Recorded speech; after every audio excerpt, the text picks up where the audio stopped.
Welcome to the Courageous Entrepreneur Show.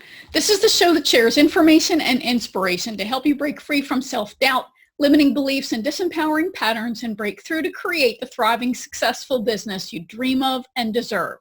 I'm your host, Winnie Anderson. The show features interviews with entrepreneurs who've overcome amazing challenges to create success on their terms and experts who share insight and practical information to help you move forward with courage, confidence, and clarity so you, the introverted, mission-driven entrepreneur, can consistently reach your biggest goals. If you like what you hear, I hope you'll share the show with others and be sure to visit winnieanderson.com/domino thinking to get the show notes and worksheet for this episode. One of the many reasons we start our businesses is to get the freedom we want to build a life and lifestyle that brings us joy. Yet building that foundation can be a challenge, and we often come face to face with our own emotional crap. In this episode of the Courageous Entrepreneur Show, Alison talks about her journey and shares thoughts on the thinking that can hold female entrepreneurs back. A single mom at 20, Alison eventually went from collecting welfare to running a thriving house painting business. It took the 2008 recession for her to recognize that she had some holes to fill in her business and business building knowledge. It led her to recognize how critical thinking is key to every situation, and she realized how she had something other than painting to offer people and business owners. She recognized her ability to look at a situation differently and anticipate potential outcomes was the seed that became domino thinking. Alison is the author of the international best-selling book, Think Opposite, Using the Domino Effect to Change Your Business and Change the World. Today, Alison speaks to entrepreneurs, small business owners, and coaches about the power of critical thinking. She's also the host of Domino Thinking. The show is designed to get listeners to think about a different perspective, to suspend their beliefs, and consider the opposite viewpoint. Remember, my guests and I aren't giving you specific business advice. The information we're sharing is for educational and entertainment purposes only. If you need help, be sure to seek out a trained professional, whether it's a financial advisor, tax professional, business building support, or healthcare provider. Listen in as Alison shares the path she took from welfare to successful entrepreneur, what the crash of 2008 taught her, what she feels is her responsibility to do, and the steps she's taken to do it, the problem with comparing ourselves to others, what she believes is the foundation of every success, what's the domino effect, and why it's powerful personally and professionally for entrepreneurs. As always, listen all the way to the end where I'll share your cocktail exercise and action step for this episode. All right, Alison, I'm so excited to have you here. Thanks so much for being on the show today. Oh, thank you so much for having me. It's always a pleasure. Oh, you're welcome. So we're just going to dive right in. We're going to start off with just talking about your journey because, frankly, it's so fascinating. And you've got this added twist of becoming successful in what I would think of as, kind of a traditional business, but also sort of a male-dominated business too, right? So tell us how this happened to you. Yeah, definitely male dominated when I started, excuse me. Sorry.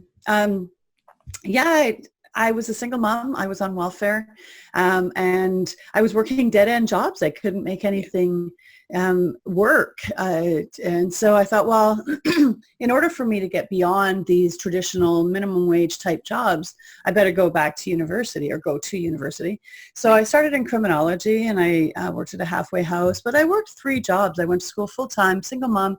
Like I had no breathing room. And I met a guy and he said to me, he said, I could teach you how to paint houses and you could make more money. You'd be able to see your kid. And I was just like, I don't even care what you want me to do at that point. Right. More money, time with my kid, I'm down. So he taught me how to paint. I ended up moving in with him and he relapsed into drug addiction. The weekend before I moved in and I had nowhere else to go. And I had no concept of how ugly that world was. Like I had worked at a federal halfway house. Like I'd heard lots of stories. I'd had rather misspent youth, but that was a whole other level of messy. And then he died in 1999, and I thought, oh, damn, what am I going to do? I was back on welfare, and I thought, well, I'm just going to start my own company. How hard could it be?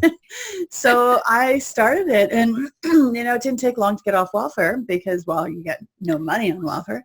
And thank God it was there. Like I don't even know what would have happened to me if that sort of system wasn't in place. So I have massive gratitude for the fact that I was able to access something like that. And even more gratitude that I was able to get off of it. And so I started my company. And then that fall, I'd been doing really well. So I registered and I went back to university to finish my degree. And then I went to another university and got a certificate to teach English. And then I went to Italy for 6 months and taught English, all while running the business. So it was a hectic, fantastic, really cool journey that now my son and I are involved in. So it's great. Awesome. So you're still running that company. I am. And you had talked about how, 2008, I don't know anybody who had a great time.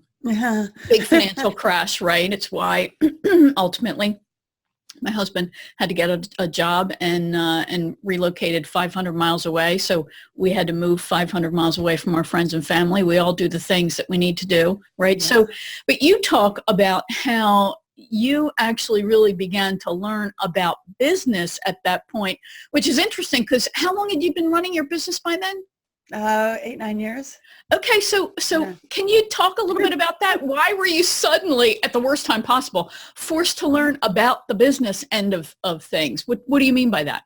Well, up until that point, the economy was just kept getting better and better and better. Uh-huh. And I was young and super naive. I was 30 when I started my business, and I thought it was just me. I was that much of a rock star that my business just kept getting better and better. And my head was in the sand. Like all I did was work and go to my kids' sports and work some more. And I didn't even realize I didn't have to work 7 days a week until I started dating a guy. And he said to me, like, look, if you don't take Sundays off, this is never going to work.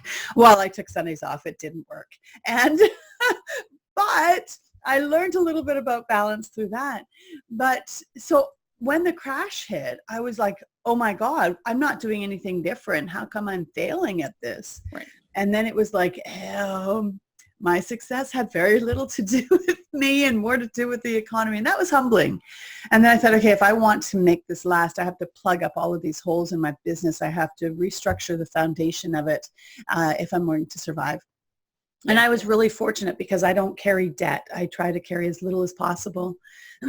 So I didn't have the fleet of brand new trucks, and I didn't have the expensive office space and all of that. So, that and then the willingness to learn about business probably was that saving grace.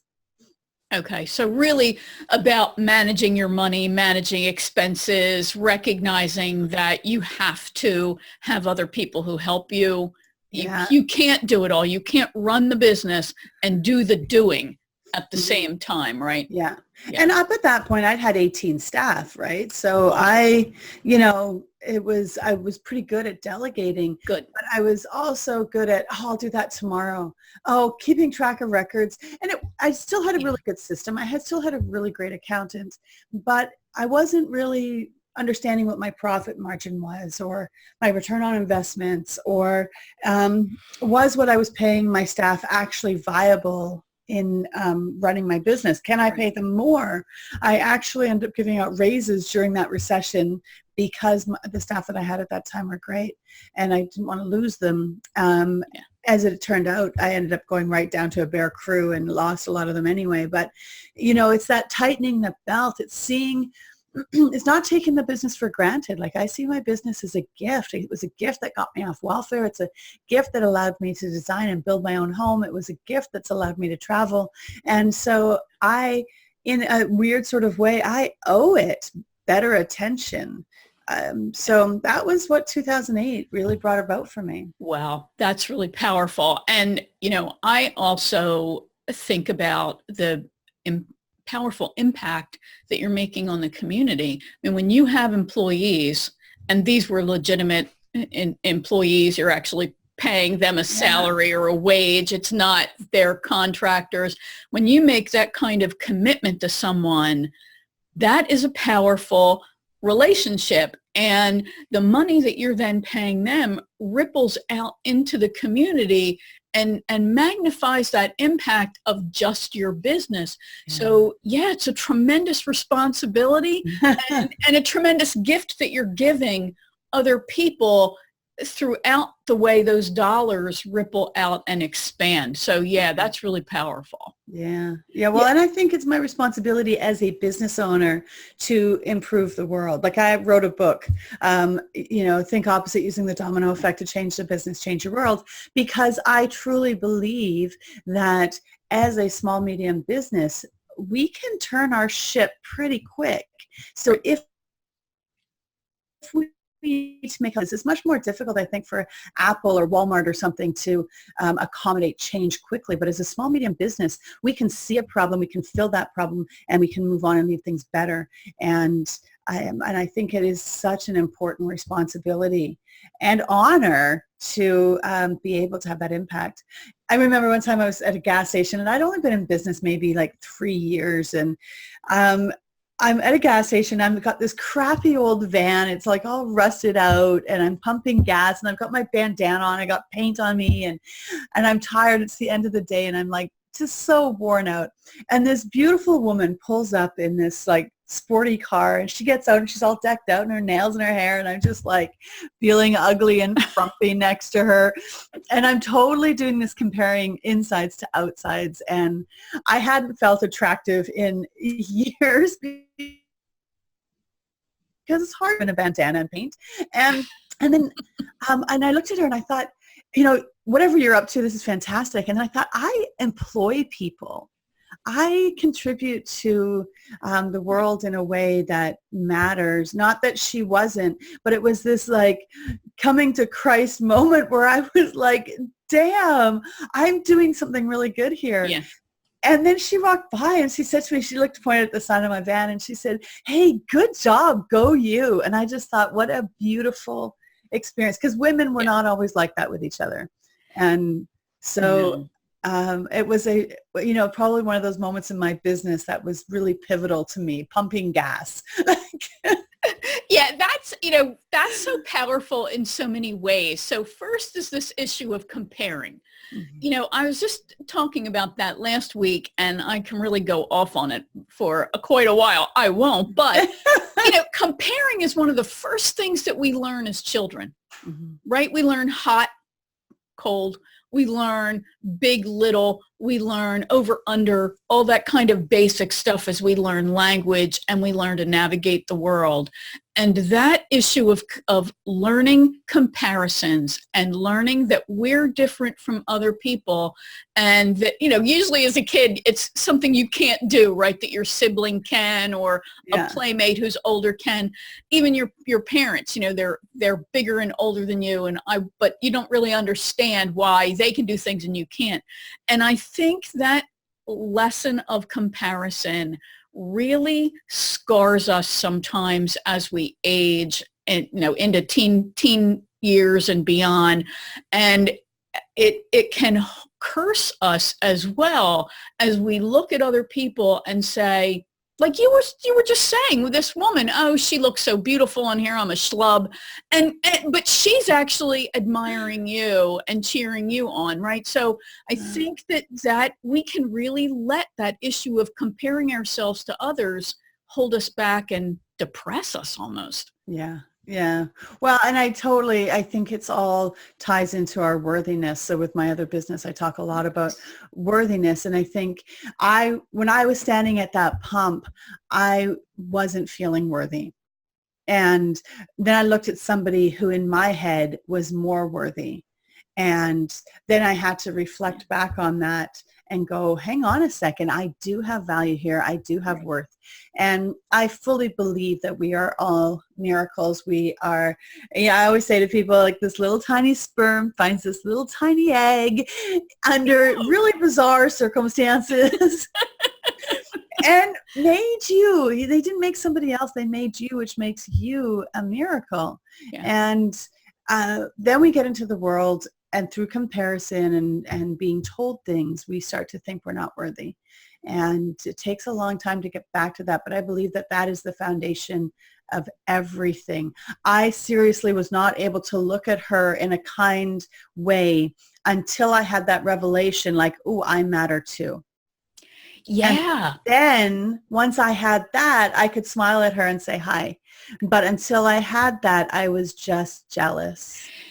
Yeah. Oh, that's so powerful too. And yeah, I mean, you can then be happy for her, for what she has, be joyful for her, celebrate your uniqueness, and it keeps you then in that mindset of there's enough for everyone, and each of us carves out our own unique, I call it a slice of a slice, our unique place. And yeah, I think that remembering how incredibly miraculous just the fact that we each exist Right. really and truly is just one of those head slap moments when you're feeling mopey, to just remember you're here for a reason, and you're so incredibly amazing.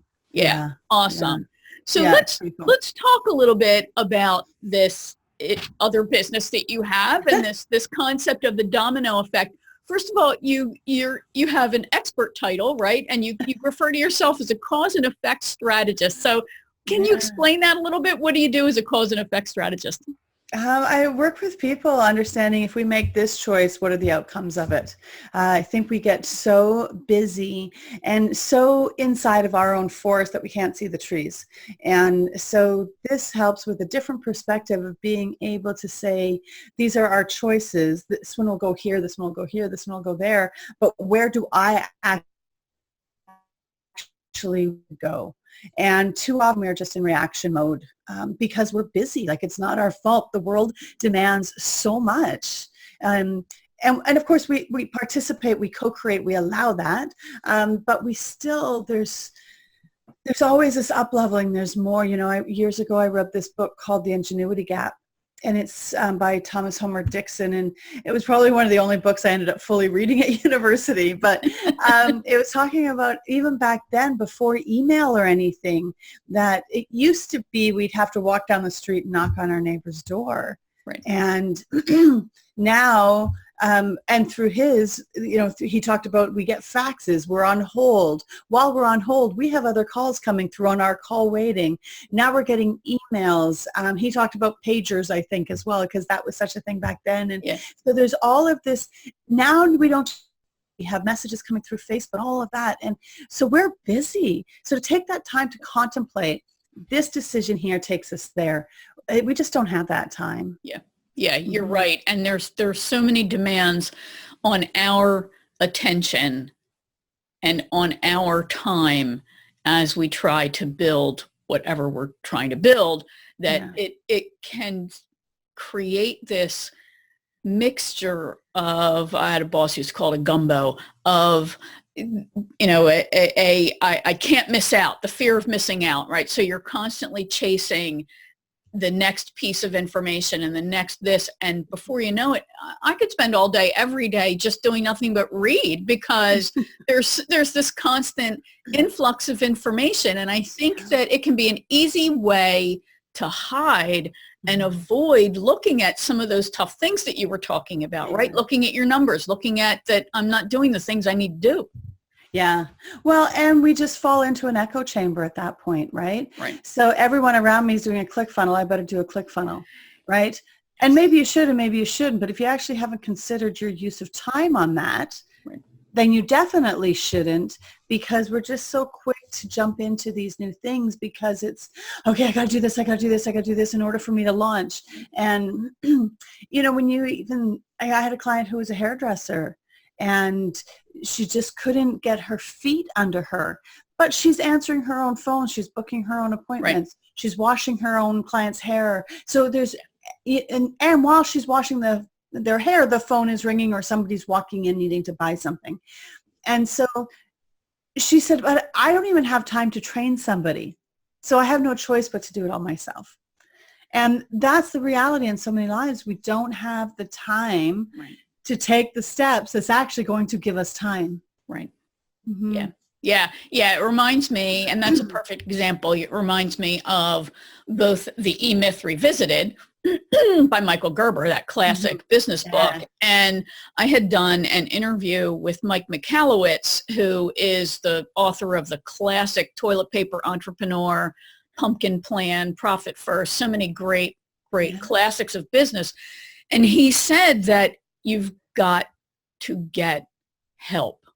You've got to create systems that allow people to come in and take over these tasks that don't need to be done truly by you. Mm-hmm. Yeah.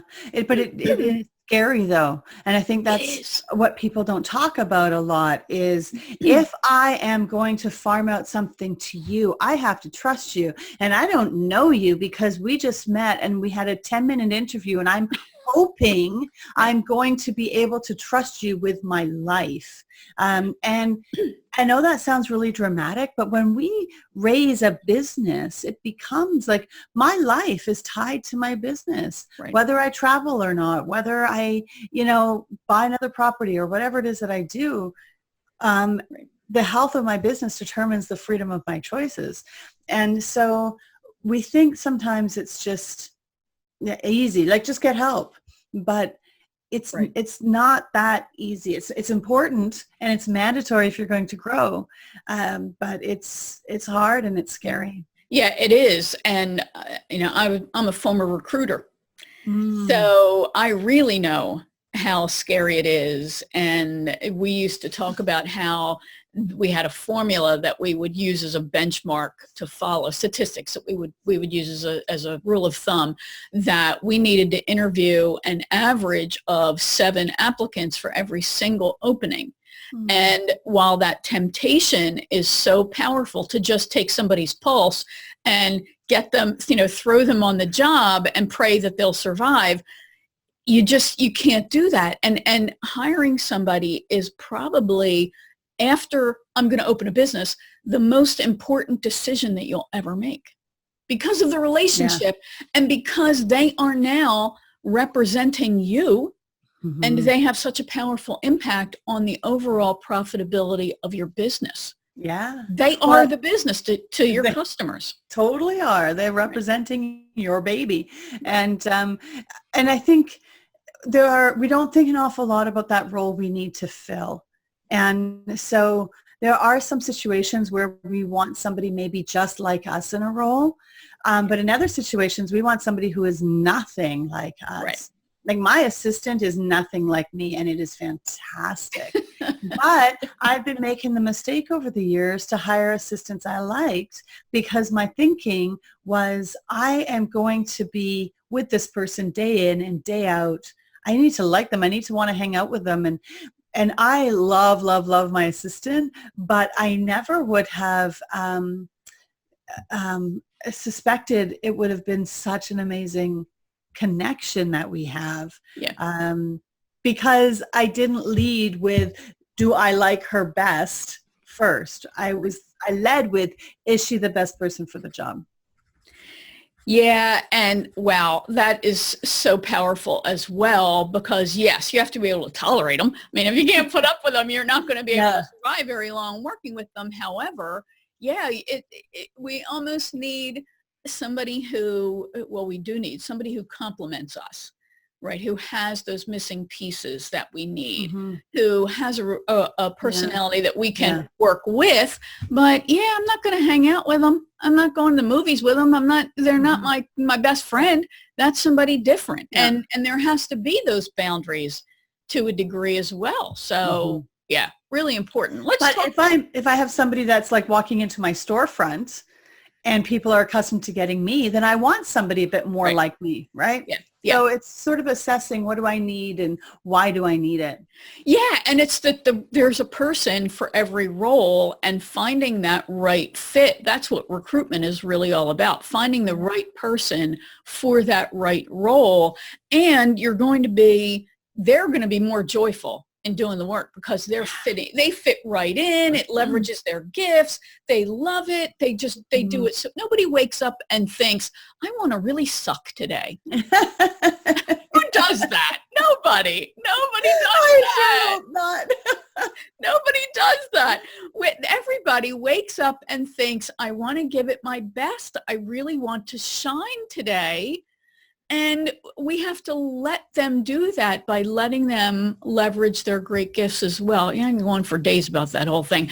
So let's talk, though, about this domino effect. So can you explain what that is and why it's so powerful? Yeah, well, because everything we do has as a reaction. Yeah. And we can't always predict what it is. And, and I often have people say to me, oh, well, I won't get out of bed because I'll be so worried about stepping on a cockroach.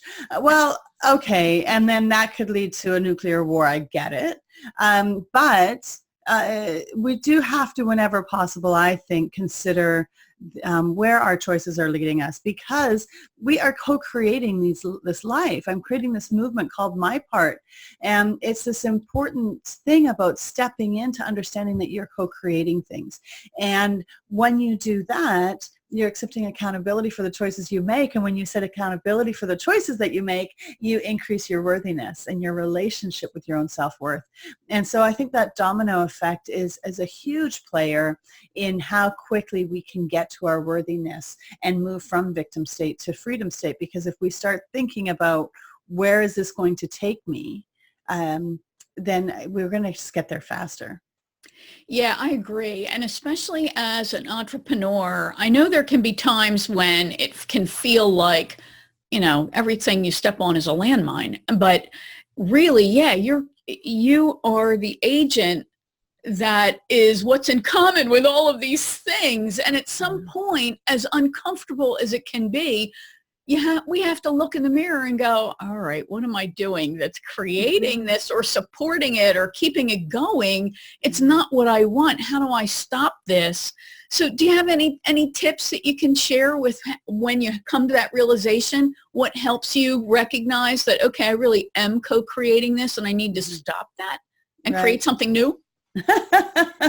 Well, I just look at those sticky spots in your life. Like, where is it that you're getting hung up? Where is it that you're feeling like a victim? Yeah. And those things like, this isn't fair. Why does this always happen to me? How come they get all the breaks? When we start using that sort of language is a huge indicator that we are in victim state. When we're in victim state is probably not when we're making our best choices. Right. So I think that is that first signal that we are heading towards something that's just going to blow up in our face again. The other thing is just 100% truly stepping in and accepting the fact that whatever's going on in your life, you co-created it. And when we have that, I find the more I understand that I co-create everything in my life, the more my worthiness boosts. By its very nature, I just make better choices because I'm holding myself in a higher regard because I now know I have worthiness. Right. And so I won't fall below that line of maybe being catty because I want somebody to feel bad so that I can feel good. I'm not going to rely on somebody else's good nature to validate something I'm doing. And so I'm not going to do all of those destructive things that gets that response. Yeah. And so I think really the baseline is building that worthiness. And you do it by being aware and recognizing when you're falling into those victim statements.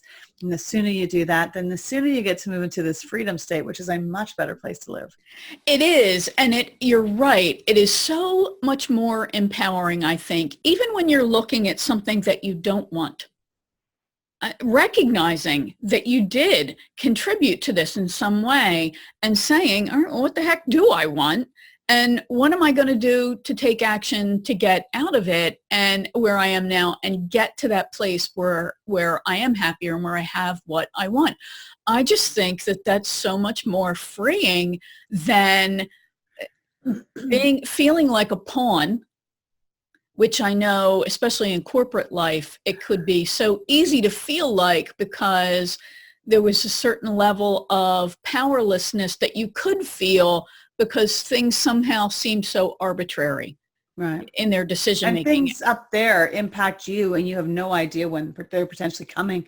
So it's a dancing on one leg type scenario as well. Right. Like people around me are getting let go. Am I going to get let go? And you feel powerless and you feel like you have no say, no control. Yeah. But when we get to the place where we realize that's all external, and if we're centered and grounded and worthy, it's really hard. Like if we think of somebody that we admire because of their ability to stand in their space, we'll probably recognize that they have a really healthy relationship with their worthiness. There are some people like your president that maybe doesn't have a sense of their worthiness on any sort of reality plane, and they can play it really well. But I think when we know we're around somebody who is truly connected with their worthiness, and when we see how they respond, they are probably the last person that's going to get fired because they have value. They project their value. So you secure so many things in your life by stepping into that worthiness. Yeah. And I think that even if that person does get fired, and we know bad stuff happens plenty of times, stupid companies do stupid things and they lose great people, right? Yeah. So, but I think the difference has always been, because I've lost my job, companies get run badly and they get run right into the ground, right? And I should probably say, if you got fired, it doesn't mean you're not worthy. That's not what I'm trying to say. Right.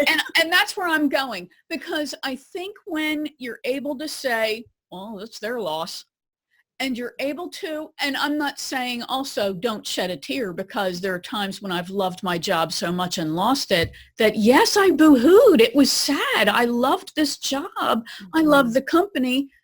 Sometimes financial crap happens, but there was also this level of trusting that I knew I had valuable skills. Maybe I couldn't see or articulate them all in that moment of sadness, but I just had the belief that I was going to be able to create, find, stumble across, make happen something that was going to be as good or better after that. And so I think for me, I talk a lot about faith as being one of what I refer to as the eight pillars of success. And faith, I think, is, we lose sight of faith in ourselves sometimes, and trusting that we can do it. And it does come back to worthiness and that sense of self that we sometimes get damaged along the way. Yeah. And it's be gentle, right? Like it's okay to feel sad about something. I mean, and I don't suggest that we ever think that we should never feel like a victim, because sometimes we do. And sometimes, like, okay, so my house, there was a problem with the build of my house, and they fixed it twice and there's still a problem. Well, now the insurance company is saying too much time has passed. We're not going to fix it. It's like a $80,000 repair. And I'm just like, why is this? I thought I did everything I was supposed to do. The city inspector missed something, and I've reeled for a while in that it's not fair. This shouldn't happen to me space. But at some point, I had to climb out of that horrible bucket and go, it is happening. Right. And I can either spin my wheels over here saying it's not my fault, or I can do something. Right. Because the problem's not going to go away on its own. So I can, feel like crap going through it, or, let it get worse. Right. And so part of this is acknowledging, sometimes it's okay to feel bad. That doesn't mean we have to live there all the time. Right. And there are things that we can do to reclaim and end up in a better space. And it's important to point out that none of this assessment of how we co-created something should involve shame, blame, or guilt. Amen. It just is. Yeah. And there's nothing wrong with things just being, which our society's not very good at. No. Right? We have to be pointing fingers. We have to compare, like we were talking about earlier. Right. But sometimes it's okay to just be neutral when we look at something. Yeah. Yeah. I think that what you've just articulated is this journey that we all go on to find that balance of controlling what we can control, recognizing what I have control over, me, my reactions, my thoughts, my actions. I can't control the government of all places. I'm lucky that I can vote and feel like I've made some kind of difference there, right? So there's only a certain amount of of impact that then you have, but it's a lot, and it is a lot, and it's over yourself. And I heard someone once say that in the movie of life, we're the starring role in our own movie, but in others' lives, we're an extra, we're a co-star, we're a featured player. So those movies will intersect at times. And I think remembering that, I did everything I could do. Yeah, I feel bad, I feel crappy, but am I going to stay in this place, as you said, or am I going to move forward with what else I can control and know that city person, well, I can't control what he does or what he did. Yeah. Mm-hmm. Yeah, really well said. So let's talk about the kind of work that you do with the folks you work with. Mm-hmm. Share that with us. How exactly do you help them recognize this domino effect and then begin to make some changes in their own lives and work? Sure. So, well, I've just set up a quiz on my website to help people understand if they're residing more in a victim state or a freedom state. Awesome. And, there's people who are really comfortable outside of into freedom state and don't need anything from me, which is fantastic. Great. Go forth and be free. But then there's people who are so involved in victim state, they can't even see it. I work with that group that's sort of in the middle, the people who understand that they are residing in a victim state. They don't know how to get out of it. They have an inkling that they have somehow created it. They don't understand how they contributed, how they created it, but they know they really want to move out of that. It's no longer a comfortable place to live. And so I have created a My Part course and understanding how we can move from victim state to freedom state by reclaiming our worthiness. And I've just created a game around it, a card game. So I'm beta testing it this weekend. So that'll be available pretty soon. And so, it's working with people, speaking at events, talking about how do we move from this ugly space into the life that we really want? Like, how do we see it? How do we find it? How do we claim it? That's fantastic. So where can people go to learn more about all of that and connect with you and take the quiz? Yeah, so my website is dominothinking.com, and you can, there's a contact sheet there if anybody has any questions, or that's the easiest place. I'm on social media and everything too, but rather than give you a list of everywhere I live, website is the easiest place to go. My radio show's on there, my book's on there, so yeah. Awesome. And we'll include links to all of that in the show notes as well, so including all the places that you can connect with Alison. I encourage you to follow her and get her information because it's really outstanding. So thank you so much for being with us. Thank you. It's been an absolute pleasure. It's always interesting talking about my two business lives. I like it, so thank you. All right, I hope you enjoyed listening to Alison. I think she's a fascinating person and she's had great success. If you like this episode, please share it with your connections. Please leave a great review for it on the platform where you consumed it. You can become a fan of the show and access back episodes and resources by going to couragepodcastfan.com and signing up for the Vault. It's free, of course, and includes back episodes from every season along with bonus content and resources all in one place. In addition to the episodes, you'll get information, tips, and resources to help you get clarity on your message and get the courage and confidence to get that message out in a more powerful way so you reach your business goals. All right, so your cocktail exercise, otherwise known as a reflection exercise. No alcohol needs to be involved. Don't overindulge and don't drink and drive. Your reflection exercise is to really think about the story you tell yourself about what you have and what you want. Do you rationalize why you don't dream bigger or go after the dreams you do have? Do you tell yourself you don't really deserve the success you have? Maybe there's something you dream of doing, being, or having, but you tell yourself there's no sense in pursuing it. Those are all indicators you may have an issue with feeling worthy. And your action step. I want you to look yourself in the mirror and share gratitude for some recent accomplishment or some recent gift. If you recently got money from a client, I want you to think about that. Look yourself in the eye in the mirror, call yourself by name, and tell yourself how grateful you are for what you received and how much you deserved to receive that thing because you worked hard, you did a good job, used your greatest skills, or whatever you want to assign that achievement to. But really own it and feel the gratitude for being able to achieve that because you deserved it. You're worth that and so much more.